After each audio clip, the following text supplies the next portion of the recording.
அனைவருக்கும் வணக்கம். இன்றைக்கி இந்த வீடியோவில் என்ன பார்க்க போகிறோம் அப்படின்னா 10ஆம் வகுப்பு தமிழ் இயல் 5ல் திருக்குறள்.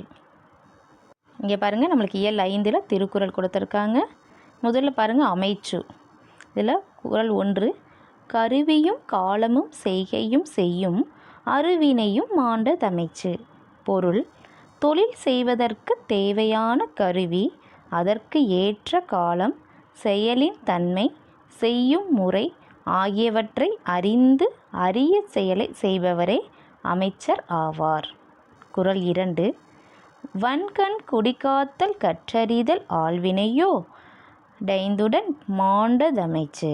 பொருள்: மனவலிமை, குடிகளை காத்தல், ஆட்சி முறைகளை கற்றல், நூல்களை கற்றல், விடாமுயற்சி ஆகிய 5ம் சிறப்பாக அமைந்தவரே அமைச்சராவார்.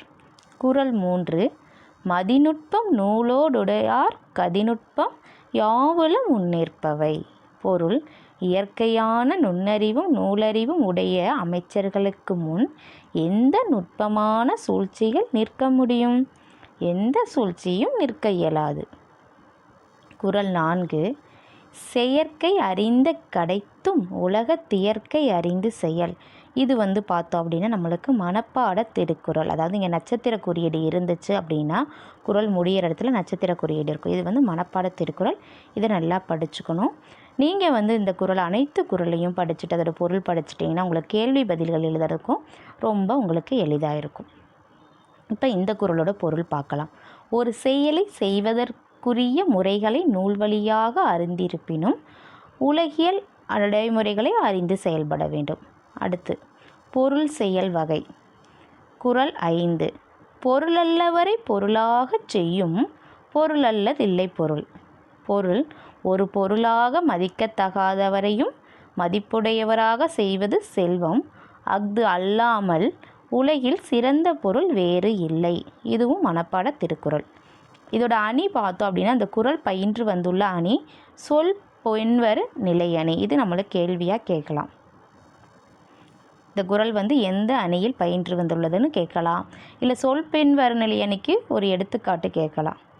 அடுத்து பாருங்கள் குறள் 6, அருநீனும் இன்பமும் ஈனும் திறனறிந்து தீதின்றி வந்த பொருள்.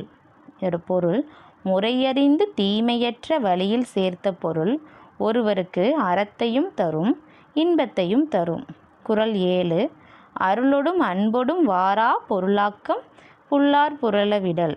பொருள்: மற்றவர்களிடம் இரக்கமும் அன்பும் இல்லாமல் ஈட்டும் பொருளை ஏற்றுக்கொள்ளாமல் புறந்தள்ள வேண்டும். அடுத்து குறள் 8, குன்றேறி யானைப்போர் கண்டற்றால் தன் கைத்தொன்றுண்டாகச் செய்வான் வினை. இது மனப்பாட திருக்குறள். இதோட பொருள்: தன் கைப்பொருளை கொண்டு ஒருவர் ஒரு செயலை செய்வது மலைமேல் பாதுகாப்பாக நின்று கொண்டு யானை போரை காண்பது போன்றது. இதோட அணி எந்த அணியில் பயின்று வந்திருக்கு அப்படின்னா உவமை அணி. அடுத்து குறள் 9, செய்க பொருளை செருணர் செருகற்கும் எக்கதனிற் கூறியதில். இதோட பொருள்: ஒருவர் பொருளை ஈட்ட வேண்டும், அவருடைய பகைவரை வெல்லும் கூர்மையான ஆயுதம் அதைவிட வேறு இல்லை. அடுத்து கூடா நட்பு. குறள் 10, தொழுதகையுள்ளும் படையொடுங்கும் ஒன்னார் அழுத கண்ணீரும் அனைத்து. பொருள்: பகைவரின் தொழுது நிற்கும் கையின் உள்ளும் கொலைக்கருவி மறைந்து இருக்கும். அதுபோல் அவர் அழுத கண்ணீரின் உள்ளும் வஞ்சகம் மறைந்து இருக்கும் என்பதை உணர வேண்டும். இது பயின்று வந்துள்ள அணி உவமை அணி. அடுத்து பகை மாட்சி. குறள் 11, அன்பிலன் ஆன்ற துணையிலன் தான் துவான் என்பரியும் ஏதிலான் துப்பு. இதோட பொருள்: சுற்றத்தாரின் ஒருவர் அன்பு இல்லாமலும் பொருந்திய துணை இல்லாமலும் வலிமை இல்லாமலும் இருந்தால் அவர் எப்படி பகைவரின் வலிமையை எதிர்கொள்வார்? குறள் 12, அஞ்சும் அறியான் அமைவிலன் ஈகலான் தஞ்சம் எளியன் பகைக்கு. பொருள்: மனத்தில் துணிவு இல்லாதவராய், அறிய வேண்டியவற்றை அறியாதவராய், பொருந்தும் பண்பு இல்லாதவராய், பிறர்க்கு கொடுத்து உதவாதவராய் இருந்தால் எளிதில் பகைக்கு ஆட்பட நேரும். குடி செயல் வகை. குறள் 13, ஆள்வினையும் ஆன்ற அறிவு மெனவிரண்டின் நீள்வினையால் நீளும் குடி. பொருள் விடாமுயற்சி சிறந்த அறிவாற்றல் இவ்விரண்டையும் இடைவிடாமல் பின்பற்றுவரின் குடி உயர்ந்து விளங்கும். குறள் 14. இது மனப்பாட திருக்குறள். குற்றம் இலனாய் குடி செய்து வாழ்வானை சுற்றமா சுற்றும் உலகு. பொருள் குற்றம் செய்யாமல் தன் குடிப்பெருமையை உயரச் செய்து வாழ்பவரை உலகத்தார் உறவாக கொண்டு போற்றுவர். குறள் 15. நல்குரவுல குறள் 15. இன்மையின் இன்னாதது யாதெனின் இன்மையின் இன்மையே இன்னாதது. பொருள் ஒருவருக்கு வறுமையை போன்று துன்பம் தருவது எது என்றால் அது வறுமையே ஆகும். அணி சொற்பொருள் பின்வரு நிலையணி.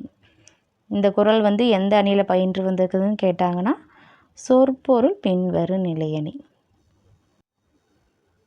இரவு. குறள் 16. கரம்பிடுமை இல்லாரை காணின் நிரம்பிடுமை எல்லாம் ஒருங்கு கெடும். பொருள் தம்மிடமுள்ள பொருளை மறைத்து வைத்தல் என்னும் துன்பம் தராத நல்லாரை காணின் வறுமையின் கொடுமை முழுதும் கெடும். குறள் 17. இகழ்ந்தெல்லா தீவாரை காணின் மகிழ்ந்துள்ளம் உள்ளல் உவப்பதுடைத்து. பொருள் இகழ்ந்து ஏளனம் செய்யாமல் பொருள் கொடுப்பவரை கண்டால் இறப்பவரின் உள்ளத்தின் உள்ளே மகிழ்ச்சி பொங்கும். கயமை. குறள் 18.